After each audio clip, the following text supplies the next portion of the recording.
Okay, we are up to Daf Yud Aleph Amid Beis. Actually, Yud Beis Amid Aleph. Just to review what we're talking about, the Gemara had the last discussion we had was whether you could collect avodim as payment from Yisoimim for the debt of their father. So Reuven owes someone money and then dies. Can you collect from his children, his Yisoimim avodim? What's the crux of the shaila? You collect from Yisoimim karka, not metaltalin. So the shaila is avodim karka or is avodim metaltalin? That's basically the first minute and a half of today's discussion. Is that shaila? Is avodim karka or metaltalin? It has many halachic ramifications. The discussion we just had is related to collecting from Yisoimim, but it has other ramifications as well. So the Gemara says that the story goes, and this is how we ended it, that Ula and Rabbi Nachman were discussing this. Rabbi Nachman was in front of Ula. So when Rabbi Nachman was in front of Ula, he said you cannot collect from the assignment. But after he left, then Ula said you could. Rabbi Nachman, 2 lines in, Ishtamit in Ula. And Rabbi Nachman said Ula is trying to avoid me, meaning Ula knew that Rabbi Nachman disagreed with him, so he didn't want to publicly disagree with him, so he waited for him to leave the room, and then he said this. So, Hava Uvda ber Nardo, the Maisa goes in Nardo, Va'agvu daini de Nardo. The story goes that in Nardo, they collected avodim from the Yisoimim's estate, meaning they treated avodim like karka, and they actively collected it from the Yisoimim. And similarly in Pumbedisa, Rav Chana bar Bizna collected avodim from the Yisoimim's estate.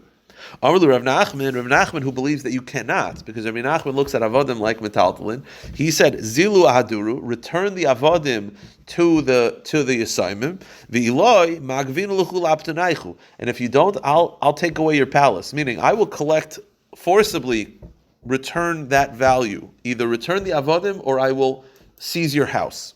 Because he felt that avodim are like metaltalin, and they cannot be taken as payment for the father's debt. They owe money. He felt that they stole it. Wow. He felt that they stole it. It's a ganef. No. Was he the head of Pumbedisa? Yeah, it was Rabbi Nachman. Rabbi Nachman was the head of the bezin. So Rabbi Nachman is against taking the avodim from Yisoimim. Now in Pumbedisa they did not like Rabbi Nachman. In Nardo they did not like. They didn't do like Rabbi Nachman. Ula didn't follow Rabbi Nachman. So it's Rabbi Nachman against everybody. So the Gemara says they said to Rabbi Nachman, Ha Ula's against you, Harav Elazar is against you, Hadaini de Nardo, Harav Acha bar Bizna. You have all these Rabbanim that are against you, and they feel that avodim are like karka. So where are you coming from? Mar Kemansvili, what's your source that avodim is metaltalin? So Amarle Ano Masisi Adani, he says I have a brisa. The brisa says mafurish like me that avodim is like metaltalin, not karka. Detani Avimi Pruzbul Chal ala karka. Pruzbul only takes place. Pruzbul is canceling debts. Pruzbul only affects if you have land, right? If you don't have land, there is no pruzbul. We've talked about this a couple times throughout Shas. The reason being is because Chazal only instituted pruzbul for the more common application. The more common application was a loan that was that had property backing it up. The einay chal ala avodim, and it does not take effect on slaves. Meaning, slaves are not karka. That's the point. Slaves are not karka. Metaltalin, and now by the way, this is the second point you got to know. There's a kinyan called kinyan agav. Kinyan agav means that if I want to buy karka and a guitar, okay, I can, as long as I make a kinyan on the karka, I get the guitar as well. But if I make a kinyan on the guitar, I don't get the karka. That's called kinyan agav. So we're having a discussion whether avodim is like karka or metaltalin. So obviously this will have huge ramifications regarding kinyan agav. Meaning, instead of land and a guitar, I want to buy an eved and a guitar. If I buy the eved, does the guitar go with me? So it would seem to be that if it's like karka, yes, and if it's like metaltalin, no. So it says, what does the brisa say? Metaltalin nickname in a karka, ve'ena nickname in avodim. You could. Kinyan agav works with land, but not with slaves. Meaning, slaves are not karka. Boom. This is Rabbi Nachman's source. Slaves are not karka. Therefore, if you're buying slaves and a guitar, and you make a kinyan on the slave, you do not get the guitar. Because slaves are metaltalin. Metaltalin, there's no kinyan agav. Kinyan agav only works with karka. Okay. So, I think this shaila of whether avodim is like mekarka or metaltalin is the following machlekes tanoim. Look at the brisa. The brisa says, Mocher le avodim mekarkois.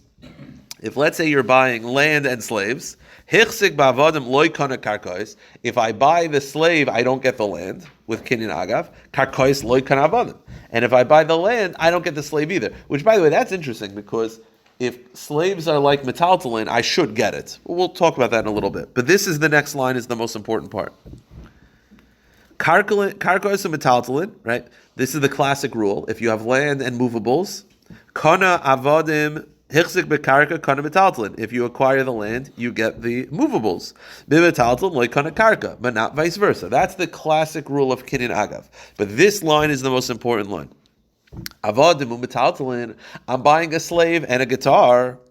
Hichzik ba'avadim loy kana metaltalin. If I buy the slave, I don't get the guitar. Bimetaltalin loy kana avadim, and vice versa is also not true. Meaning, avadim are like metaltalin. Therefore, if I buy the slave and the guitar, I need to do a separate act of acquisition on both. This brisa clearly indicates that avodim are like metaltalin. But there's another brisa. Hatanya hichsik ba'avadim kana metaltalin. But there's another brisa that says that if you acquire the slave, I get the guitar. Why? Because the slaves are like land. So these two brises. One says, again, I'm buying a slave and I'm buying a guitar. One brisa says, as long as you acquire the slave, you get the guitar automatically. The other brisa says, no, you have to do separate active acquisitions. What's the machlokes about? Seemingly, the machlokes is, if you believe slaves are like land, then there is kinyan agav. If you believe slaves are like metaltalin, there is no kinyan agav. That seems to be the more obvious explanation for the machlokes. My love b'hakim ifliki. What is the machlokes about? Mar savar avodim kive karka dami, umar savar kive metaltalin dami. That seems to be the machlokes. The Gemara says no.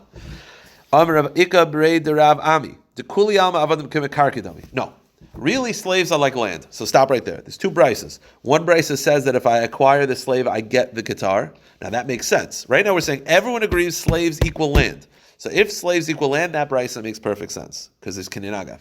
What about the other brisa? The other brisa says that if I buy the slave, I don't get the guitar automatically. But why? If slaves are like land and land has kinyan agav, why don't slaves have kinyan agav?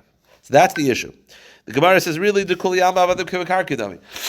agrees that slaves are like land. And therefore, the brisa that says that there's kinyan agav makes perfect sense.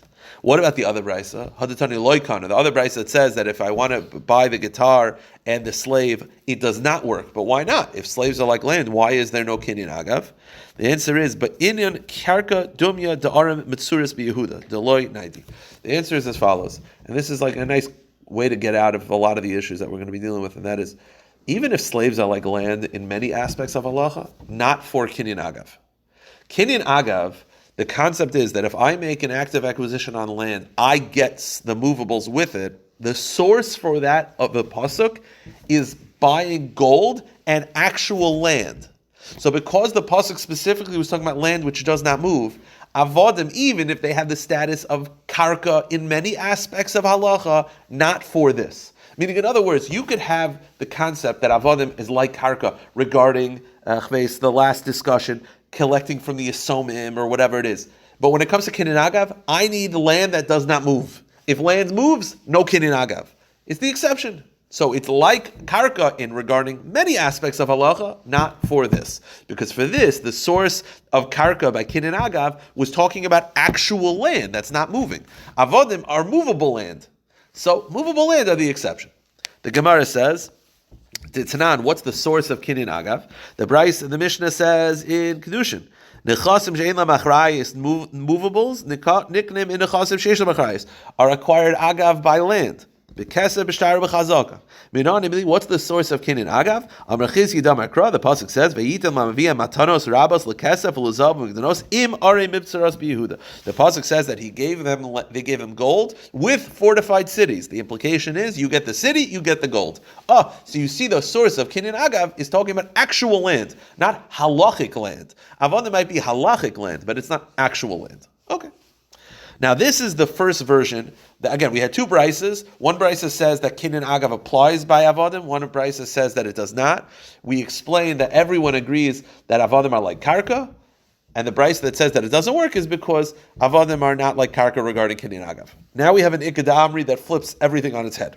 Ikada Amri, some say no. Rav Ikabreder Rav Aidi, Dukuli Alma Avdi Kimitaltali Dami. Everyone agrees Avodim are movables, not land. So now let's rethink it. If Avodim are like movables, so the Brisa says that there is no Kinyan Agav makes perfect sense. But the Brisa that says that if I buy the guitar and the Eved, that buying the Eved, I get the guitar, that doesn't make any sense anymore because that's working seemingly with Agav. Agav only works by land, but now you're telling me Avodim are not land, they're movables. So how do you explain that brisa? Hadatanya loy kana shapir. Hadatanya kana. The answer is ba'oidin alav. What did the brisa say? The brisa said that if I buy a guitar and eved, I acquire the eved, I get the guitar. We thought the case was the eved's over here, the guitar is over there. I buy the eved, I get the guitar. Why? Because of agav. The problem is avodim. How far is the eved? Agav, they don't have to be. We pass on that agav does not. The item does not have to be on top of the land. It could be next to it. Whatever the point is, it's not on top of each other. It's right over there. But the point is, so how is it working? Agav.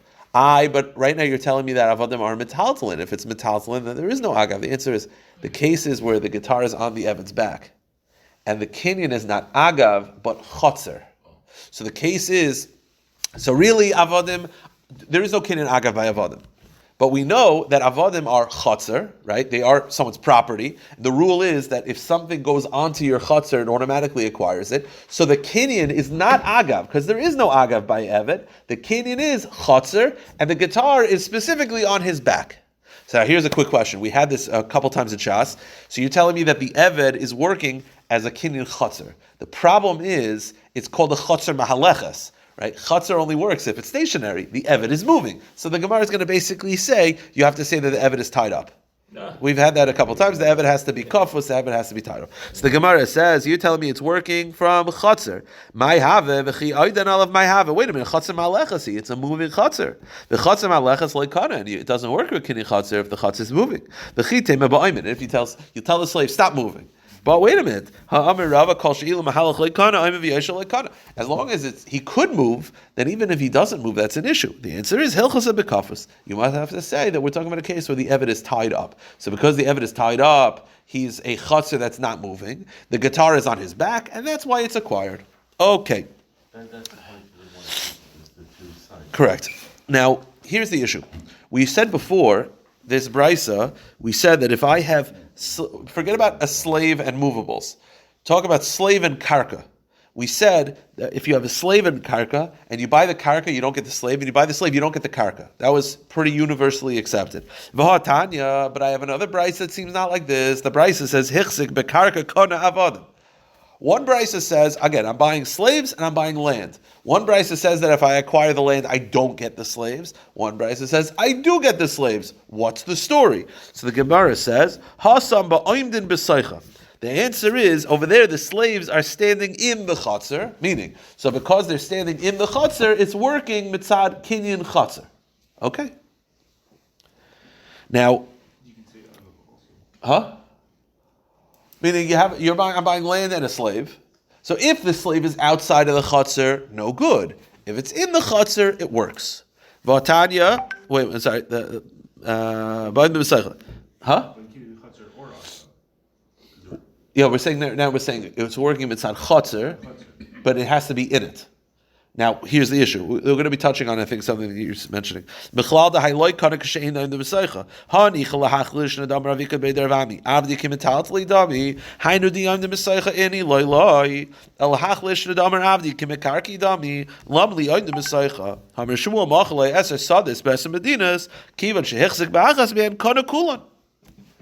other words, like this. I have slaves and I have land. One brisa says if I buy the land, I get the slaves. One brisa says I don't. So how do we say it? If the slaves are on the land, you get it. If they're not on the land, you don't get it. Here's the problem. We had a discussion before. Are slaves like land or are slaves like metaltalin?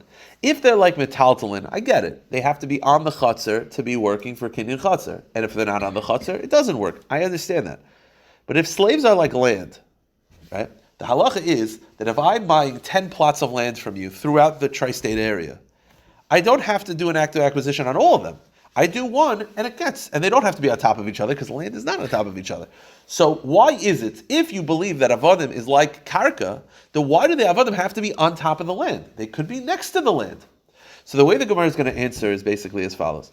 Let's go with the assumption that avodim are like metaltalin. Then it makes sense they have to be on top of the land. But why? Kinyan agav works even when it's not on top of the land. So why does the avodim have to be on top of the land? What's the answer? The answer is because avodim move, they're different. Meaning, in other words, if you're going to explain them as metaltalin, they're not like regular metaltalin because they move. Regular metaltalin works kinyan agav even if they're not on top of the land. But avodim have to be on top of the land. Why? Because they're moving. They have different laws. Therefore, even if they're like karka, they also have to be on top of the land. Generally, karka does not have to be on top of each other. Generally, agav doesn't have to be on top of each other. Why is it that avodim have to be? Whether it's metaltalin, whether it's karka, they're different. Because avodim they're actually moving. They're either metaltalin that move, they're either karka that move, and because of this, they always have to be on top of the land. They have different rules. Whether they're like metaltalin or karka, they have to be on top of the land. So the Gemara says, What does it mean on top of the land? literally standing on the land, in the backyard. And if you're off the Then it doesn't work. The Gemara says, let's assume that avodim are like metaltalin.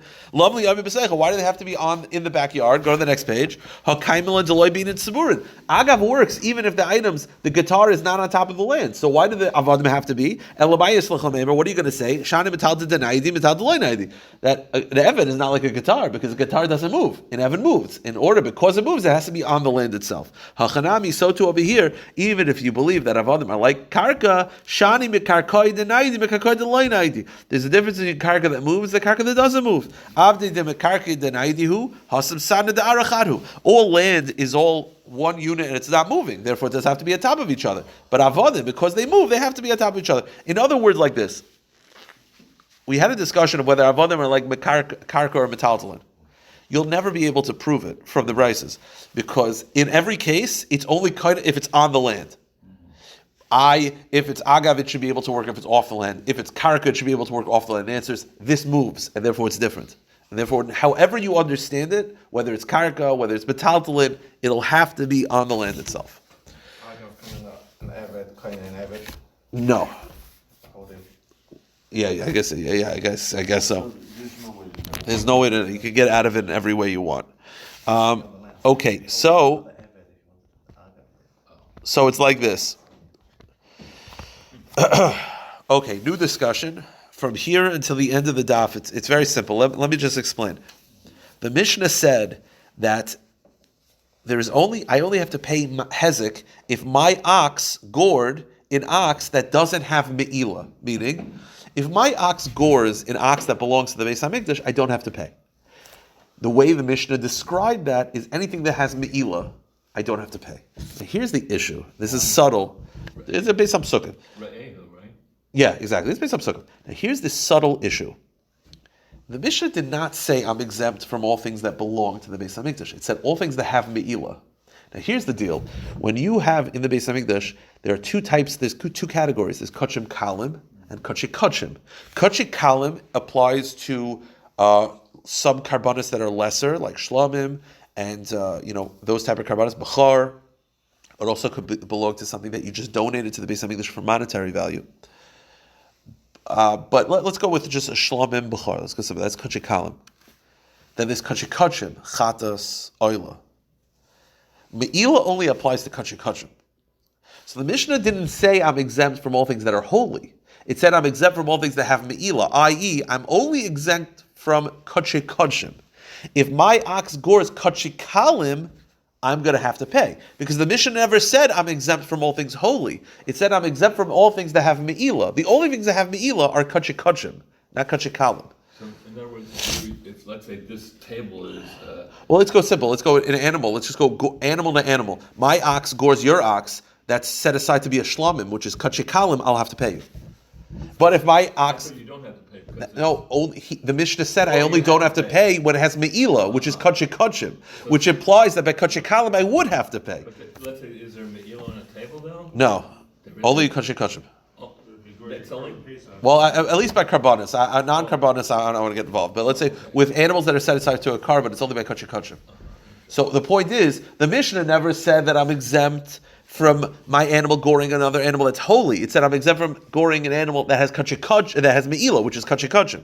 So according to the Mishnah, if my ox gores your ox that's set aside for a chatas, I don't have to pay. But if it gores your bechar or your shlamim, I do have to pay. So who is the author of our Mishnah that's now not just saying holy, non-holy? It's within holy, there's subcategories. So the Gemara says, Me'ilahu delespahu, hamikdash kodshi. The implication of the Mishnah is I'm only exempt if it has me'ilah, which is kodshi kodshim. But if it's holy, I would have to pay. Mantana, who is the author of our Mishnah, that again holds that kodshi kalim belongs to you? Because that's the main point, by the way. Why is it that if I gore your ox that's set aside as a chatas, right, I don't have to pay? Because kachikachim mila, why? Because it doesn't belong to you, it belongs to God. But kachikalim, we're saying, I do have to pay. Why? Because it belongs to you. Who is the author of the opinion that kachikalim belongs to you still? So the Gemara says, Rav Yossi. It's Rav Yossi Aglili. The Amar Maman Bailamhu. Rav Yossi Aglili's opinion is that kachikalim belong to you. They're still yours. The Tanya, meaning they're not gods that he allows you to take care of. They're yours. The Tanya, Uma'ala Ma'al Bahashem. The pasuk describes that if I know testimony that will help you and I deny it, I have to bring a carbon. Okay, let's say I know testimony about a chatas and about your animal that's a chatas and I deny it. I don't have to bring a carbon because it's not yours anymore. It's God's. Says Rav Yossi Aglili, what if I know testimony about kachik kalim and I don't tell you? I have to bring a carbon. Why? He says, L'rabos kachik kalim shehin mimono, div Rav Yossi Aglili. According to Rav Yossi Aglili, kachik kalim are still yours. Therefore, if I deny testimony, I'm hurting you. I have to bring a carbon. In our case, if my ox gores your kachik kalim, I have to pay. So according to Rav Yossi Aglili, kachik kalim still belong to you. Okay. Now here's the Gemara's issue. That would mean, though, that according to Rav Yossi Aglili, if I take kachikalim and I'm a kaddish and isha, it should work, right? Because if it's mine, I should be able to kaddish and isha.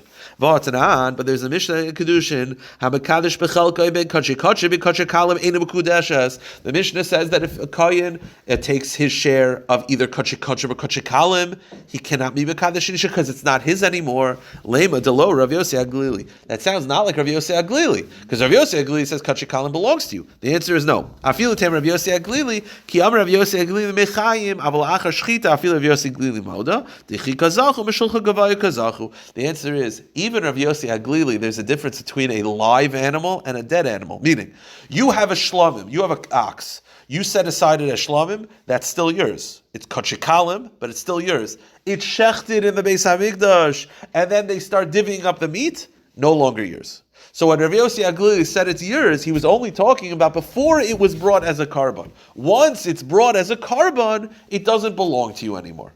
Good? Fine. Here's one, because once it's shechted, now it becomes a carbon. Now you could still eat the leg. Right. The answer is that's God giving it to you as a gift. It's not yours. That's God allowing you to eat it. So Rabbi Yossi Aglili, who holds that kachikalim is yours, is only before it's slaughtered. Once it's slaughtered, it's not yours anymore. Correct. Now here's the issue. The issue is as follows. Right now we're saying that according to Rabbi Yossi Aglili, all living kachikalim are yours. The problem is, we're going to prove from this long brisa that a bechar is that you have the firstborn animal, you give it to a kohen. He brings it as a carbon. While it's alive, Rav Yossi Aglili feels the bechar is not yours anymore. But why?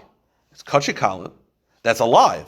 What's the difference? It should be yours. And the Gemara is going to answer basically is that there's a difference between kachikalim that I made holy and kachikalim that were made holy by birth. Right. If they were made holy by birth, even though they're alive, that's God giving it to you. Right. As opposed to an ox that's from my herd that I made holy, that's still mine. That's basically, the Gemara says, Umechayim mi Omar. Right now you're telling me that according to Rav Yossi Aglili, living kachikalim belong to me. V'hatanan, the Mishnah says as follows, Bechar, Meicher Noisei Tam Chai. A kohen is allowed to sell a Bechar while it's fully healthy. Now the question is, why is he allowed to sell it? Shouldn't he be bringing it as a carbon? Put that as a side.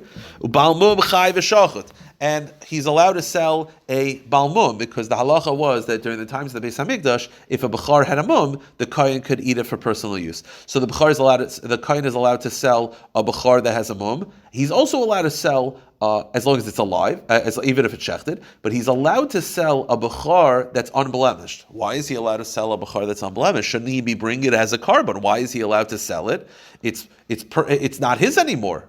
So the Gemara says, I'm sorry. Ubal b'mchai b'shageh ubekatcher b'isei isha. V'amar Rav Nachman Rav Avua lo yishadol b'char b'zman hazeh. Dekiva d'li chazi akrava islu kanim zchiyah b'gavayu. When is it the kohen's when it's alive? Nowadays, because there's no Beis Hamikdash. Avul b'zman she Beis Hamikdash kayim dechazi la'akrava loy. During the Beis Hamikdash, while it was alive, it's not yours anymore. So stop right here. By the way, you can stop right here. Here's the issue. Right now, you're telling me that according to Rav Yossi Aglili, all kachikalim while they're alive belong to me. But now the Gemara is saying a kohen cannot sell a bechar while it's alive when there was a Beis Hamikdash because it's not his anymore. But why? If it's alive, it should be his. And the Gemara, before it answers it, the Gemara adds to the question one more layer. And right now we're saying that a kohen is allowed to sell a bechar bizman hazeh because it's not a carbon anymore. I thought according to Rav Yossi Aglili it's yours, so why can't you sell it bizman beis hamikdash kaim? The answer is that when Rav Yossi Aglili said it's yours, even in the times of beis hamikdash, that was only in chutz la'aretz, because the chutz la'aretz you did not have to bring it as a carbon; it was optional, but it was not required. You do not have to bring it as a carbon, so therefore it's still yours. But during the times of the Beis Hamikdash, in other words, to summarize the question, right now we're saying that according to Rav Yossi Aglili, all kachikalim are mine as long as they're alive; they're still mine. But a bechar in the times of the Beis Hamikdash, a kohen was not allowed to sell it, and he was not allowed to mekadesh an isha because not yours. But why? It's living. What's the difference? And the Gemara says, why does Rav Yossi have an issue with this? And the answer is, Matanas kahuna kamrit, shani matanas kahuna dichikazachu b'shulchan gavayu kazachu. And the answer is, there is a difference between an animal that I made holy, which Rav Yossi feels is yours as long as it kachikal and it's alive, to matnas kahuna. Matnas kahuna means it's a gift from God. Bechar is not based on any interaction that I did. It's automatic, from birth. Things that are holy from birth, that are kachikalim, are not mine even while they're alive. But the items that I made holy are mine while they're alive, and therefore they would have all the halachas that have those ramifications. All right, we'll stop here, pick it up tomorrow. Any idea what time?